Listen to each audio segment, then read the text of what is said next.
Friends, तर इथे मी आणि मम्मी आहे. कसे आहात तुम्ही सर्व? मस्त ना? मस्तच राहा. सर्वांना सर्वप्रथम श्री स्वामी समर्थ. तर आज आम्ही बनवणार आहोत तिळाचे लाडू. उद्या भोगी आहे आणि परवा आहे मकर संक्रांत. तर उद्याची पण तयारी आम्हाला करायची आहे, कारण परवा आमच्या पप्पांचं वर्षश्राद्ध सुद्धा आहे, तर त्याची सुद्धा तयारी करायची आहे. तर ती उद्या करणार आहे. तर आज आम्ही लवकर लाडू असं बनवून घेत आहोत.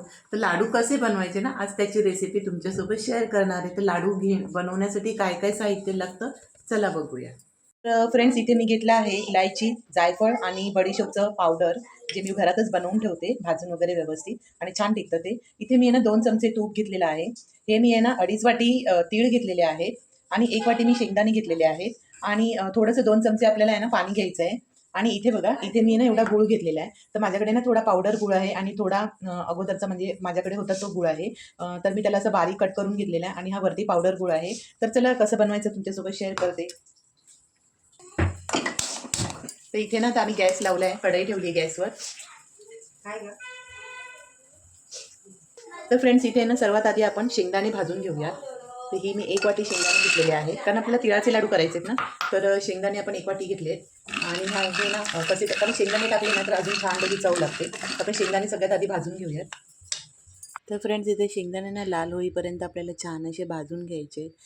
सॉरी फ्रेंड्स, हा व्हिडिओ जो आहे ना तो 2 दिवसाचा आहे. एक भोगीच्या दिवशीचा आणि भोगीच्या आदल्या दिवशीचा. तर तो तुम्हाला दोन्ही एकत्र करून पाठवते, कारण एडिटिंग करायला वेळ नाही मिळाला त्यासाठी. तर इथे तुम्ही पाहू शकता बघा, शेंगदाणे आपले खूप छान प्रकारे फ्राय झाले आहेत, आणि फ्राय म्हणजे भाजून झाले आहेत. आणि बघा सगळीकडे म्हणजे शेंगदाणे चांगले त्याचे टरफलं निघतील इतके छान भाजले गेले आहेत. तुम्हाला टरफलं काढायची असेल तर तुम्ही काढू शकता, नाही काढली तरीही चालेल. तर आता मी ना कढईमध्ये टाकले आहेत तीळ, आणि तीळ आपल्याला आहे ना 2 भागांमध्ये भाजून घ्यायचे. आणि ते तोपर्यंत भाजायचे ना जोपर्यंत त्याचा चटचट चटचट असा आवाज येत नाही तोवर. तर तर फ्रेंड्स, तुम्हाला भोगीच्या आणि मकर संक्रांतीच्या खूप खूप शुभेच्छा माझ्याकडून आणि माझ्या परिवाराकडून. त्यानंतर बघा, शेंगदाण्यांची सगळी टरफलं वगैरे सुद्धा मी काढून घेतली, आणि आता आहे ना हे मी मिक्सरला वाटून घेणार आहे. तर आपल्याला ना थोडेसे असे ना भगर भगर वाटायचे, जेणेकरून पुन्हा आपण त्याच्यामध्ये तीळ टाकणार ना तर तीळसुद्धा आपले असे छान वाटले गेले पाहिजे. नाहीतर मग ते एकदम जास्त पावडर होतं, ते पावडर नाही करायचं आपल्याला, भरड वाटायची आहे. तर इथे बघू शकता मी शेंगदाणे पहिले थोडेसे भरड वाटून घेणार आहे. तर इथे आहे ना शेंगदाण्याच्या वरती मी पुन्हा तीळ टाकले होते. तर शेंगदाणे आणि तीळ दोन्ही एकत्र वाटून घेते. अशा 2 भागामध्ये ना तीळ मी वाटून घेतलेत आणि भाजलेत सुद्धा. तर तुम्ही इथे पाहू शकता बघा, अशा ह्याच्यामध्येच तुम्हाला एवढ्याच टाईपमध्ये तुम्हाला आहे ना शेंगदाणे आणि तीळ भाजून घ्यायचे आहेत, जेणेकरून आहे ना ते तुम्हाला म्हणजे खाताना सुद्धा असं वेगळा टेस्ट नाही लागणार, एकदम छान टेस्ट लागतो. तसं वाटूनच झालं होतं ना तर फ्रेंड्स, इतका सुगंध येत होता ना, खरंच तिळाचा सुगंध काहीतरी औरच असतो, आणि खूप छान सुगंध येत होता.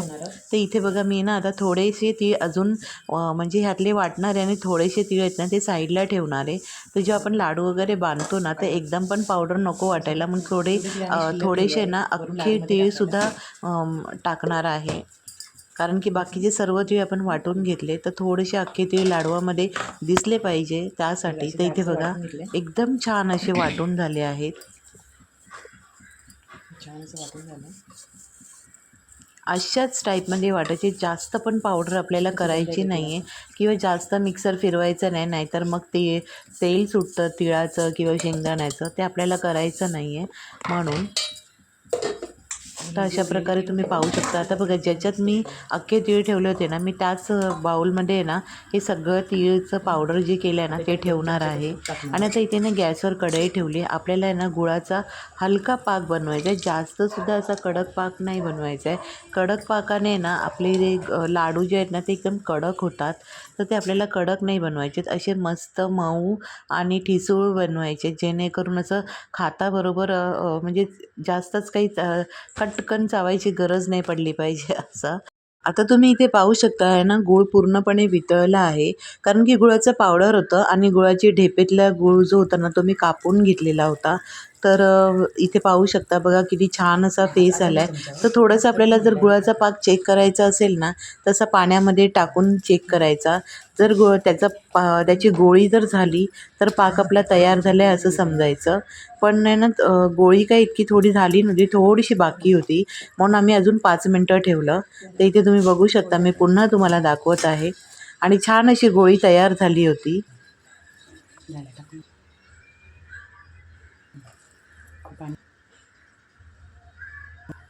ही बघा छान अशी गोळी तयार झाली आहे. आणि जास्त पाणी असल्याकारणानं गुळाची हे ना पातळ झालं होतं. म्हणजे गोळी तर रेडी होती पण छान झालं होतं. तर आता तो जेवढा पण पाक आहे ना त्याला आम्ही उकळवल्यावरती ना ह्याच तिळाच्या पावडरमध्ये सोडणार आहे. कढईत डायरेक्ट नाही टाकणार, कारण की आहे ना मग काय होतं की कढईला ना अर्धीच्या वरती तिळ आहेत ना ते चिपकून जातात. आणि ह्या भांड्यात काढल्यामुळे ना सगळं पाक व्यवस्थित हलवता येईल, त्या कारणाने. तर आता बघा सगळा गूळ ओतला आहे मम्मीनी आणि छान प्रकारे आता मम्मी हलवून घेत आहेत. मी थोडंसं कॅमेरा पकडायचं काम करते, कारण की जेव्हा मुवमेंटची गरज असते ना तर तेव्हा मुवमेंट म्हणजे इकडून तिकडे कॅमेरा फिरवावा लागतो. तर ते दोन्ही तुम्हाला डायरेक्शन दिसले पाहिजे त्यासाठी. तर इथे बघा मम्मीने छानच, आणि मम्मीच्या हातचे छान लागतात, टेस्टी असतात. तर म्हणून मी त्यांनाच सांगितलं तुम्ही करा, मी कॅमेरा पकडते. मम्मीला मोबाईलचा कॅमेरा जास्त पकडायला नाही जमत म्हणून.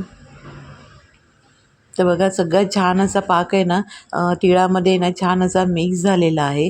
आता यातले ना थोडेसे भाग आहेत ना काढून आपल्याला ताटात घ्यायचं आणि बाकीचं उरलेलं जे आहे ना ते झाकून ठेवायचं आहे, जेणेकरून आहे ना लाडू बांधेपर्यंत ते थंड नाही झालं पाहिजे. तर इथे ना आम्ही असे ओबडधोबडच असं हातात गोळा घेऊन करत होतो. नंतर थोडेसे थंड झाल्यावरती ना मग आम्ही चांगले त्याला व्यवस्थित गोलाकार आकार देऊ, कारण की खूप गरम असतात आणि पाणी लावण्यापेक्षा ना एकदम छान असे बनून जातात. तरी पण मम्मी थोडं थोडं पाणी लावत होते हाताला, कारण की मम्मीला थोडंसं स्किनचा प्रॉब्लेम आहे ना त्या कारणाने. तर हे बघा किती छान असे गोलाकार लाडू बनत होते, थोडेसे काही मोठे काही छोटे.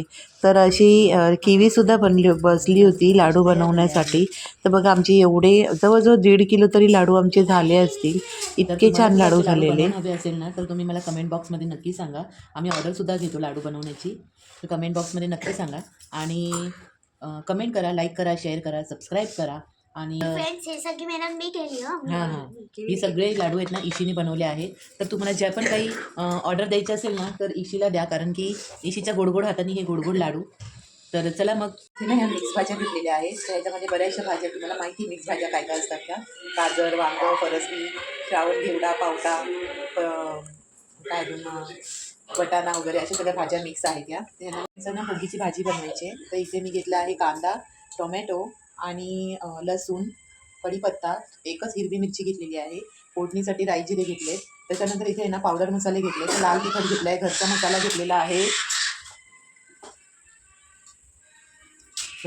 घेतलेला आहे, हळद घेतलेली आहे. त्याच्यानंतर इथे जिरे पावडर आणि धने पावडर असं हे घेतलेलं आहे. आणि इथे थोडेसे तीळ घेतलेत भाजीत टाकायला आणि चवीपुरतं मीठ. तर चला मग भोगीची भाजी बनवूया.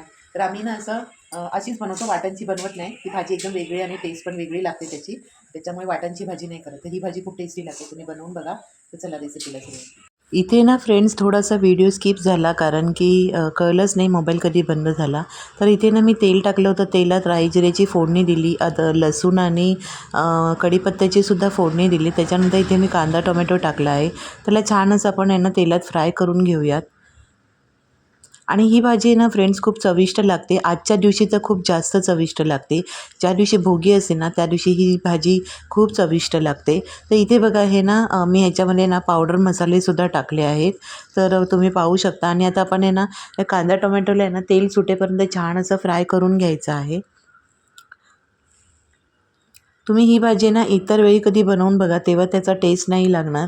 पण अशी जेव्हा आपण भोगीच्याच दिवशी स्पेशली बनवतो ना तर त्याच दिवशी ही भाजी खूप छान आणि टेस्टी लागते. तर या भाजीचं महत्त्वच काहीतरी और आहे, कारण की ह्या ज्या भाज्या रानामध्ये उगतात ना आणि ह्या दिवसांमध्ये ज्या ताज्या भाज्या येतात ना तर त्यांचा खूप मान असतो. त्यातल्या ह्याच भाज्या आहेत.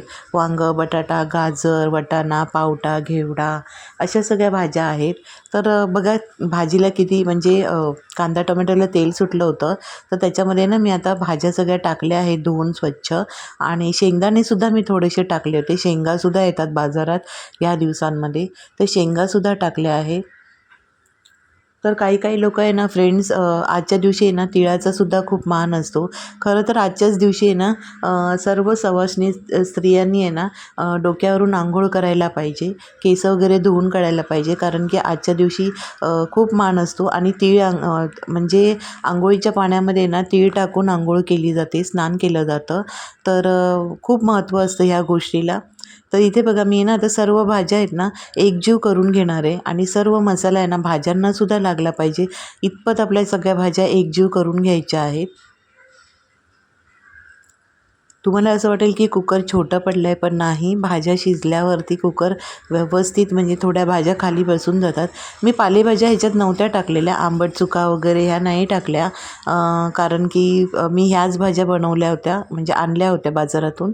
तर त्याच मी टाकल्या आहेत जेवढ्या मला मिळाल्या तेवढ्या. तर बघा किती मसाला आहे ना एकजीव झाला आहे. सर्व भाज्यांना मसाला लागला आहे. आता थोडेसे भाज्या आहेत ना आपण अशाच राहून देणार आहोत, म्हणजे अशाच हलक्या वाफेवरती आपण त्या शिजवून घेऊ.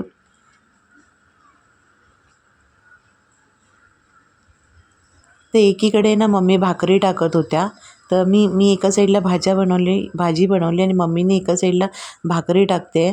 तर भाकरी आहे ना असं तीळ वगैरे लावून केली जाते. पण आम्ही ना काय केलं होतं की भाकर आहे ना बाजरीच्या भाकरीमध्येच आहे ना अगोदरच पीठ मळतानाच तीळ टाकले होते.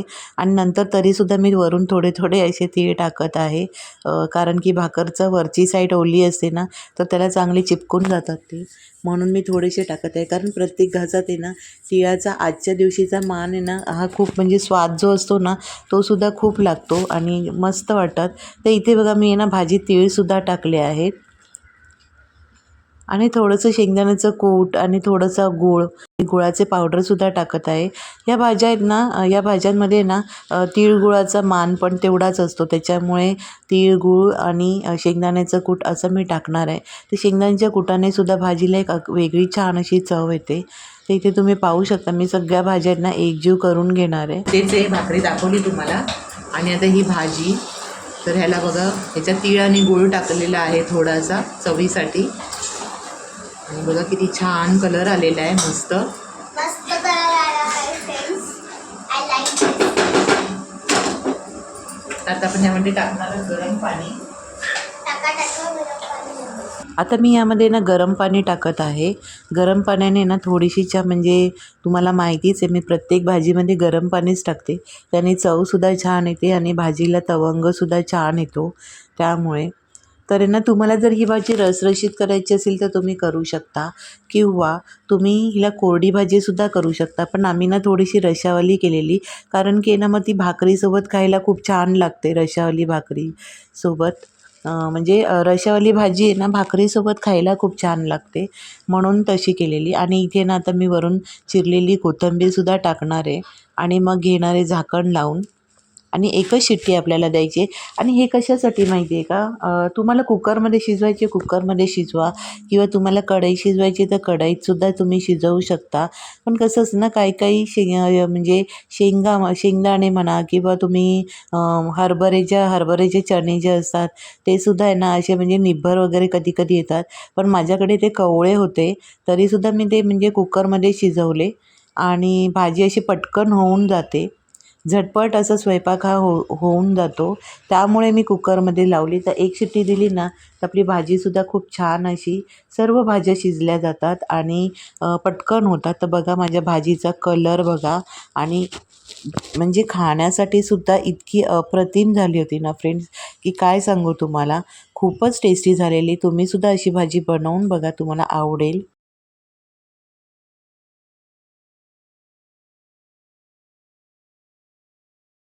तर अशा प्रकारे भाजी झाली आहे. आता तुम्हाला सर्व करून दाखवते. इथे भाजी आणि इथे बाजरीच्या भाकरी. तर तुम्हाला सर्व करून दाखवते. तर हे बघू शकता तुम्ही गरमागरम बाजरीची भाकरी आणि भाजी. तर खूप छान कॉम्बिनेशन आहे हे. कधीतरी असं थंडीमध्ये खावं. आणि थंडीमध्ये ना या भाज्यांचं खूप महत्त्व असतं, भाकरीचं सुद्धा. तर चला या तुम्ही पण जेवायला आणि टेस्ट करा.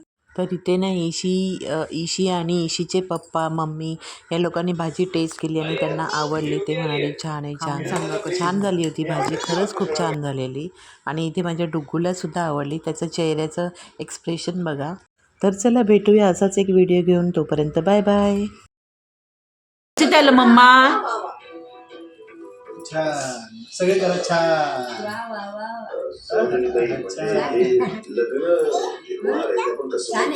मट्टा मट्टा मट्टा हाय कर हाय. कसे तुम्ही? कसे तुम्ही खाऊ द्या मला